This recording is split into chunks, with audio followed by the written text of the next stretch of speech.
negeri para munafik. Ini julukan yang pas buat mereka yang tertutup mata hatinya. Kita adalah bangsa yang kadang terlalu sibuk mencari kekurangan hingga lupa menghargai kemajuan. Coba lihat fakta di lapangan, buka mata, buka telinga, lihat di sekitarmu.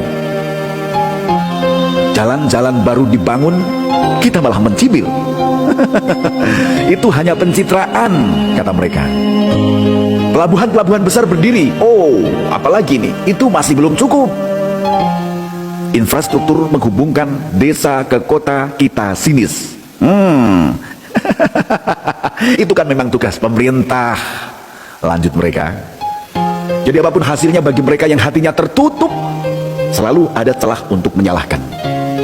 Tapi mari kita renungkan sejenak, siapa yang sebenarnya rugi jika kita terus bersikap seperti ini? Jokowi? Tidak, bukan dia.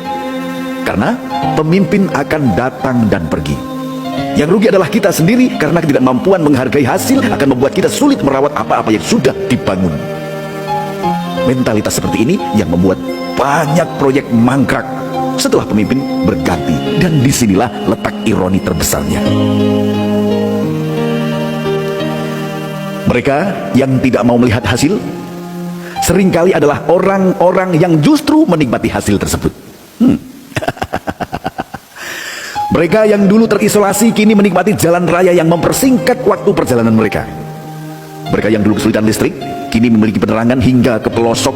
Tapi lihatlah di ruang publik, mereka tetap berteriak, tidak ada perubahan, kata mereka. Mungkin masalahnya bukan karena hasil itu tidak ada, tapi karena hasil itu tidak sesuai dengan ekspektasi mereka. Mereka ingin keajaiban, mereka ingin semua berubah dalam sekejap.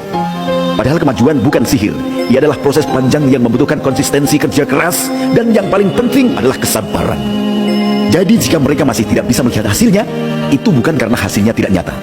Itu karena mereka memilih memandang dari balik kacamata kekecewaan, kepentingan, atau ketidakpedulian. Dan sampai mereka mau membuka mata, hasil itu akan tetap ada, meski mereka berpura-pura tidak melihatnya.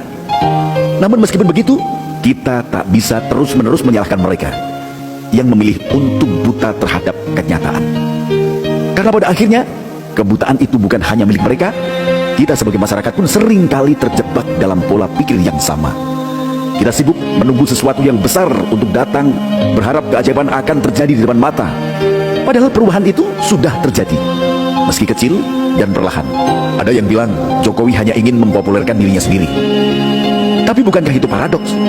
Seorang pemimpin yang dipilih oleh rakyat, yang bekerja keras demi rakyat, lalu dianggap berusaha membangun citra untuk dirinya sendiri. Sementara mereka yang berteriak justru tak pernah melakukan apapun selain berkomentar dari jauh. Kalau begitu, siapa sebenarnya yang lebih menikmati popularitas?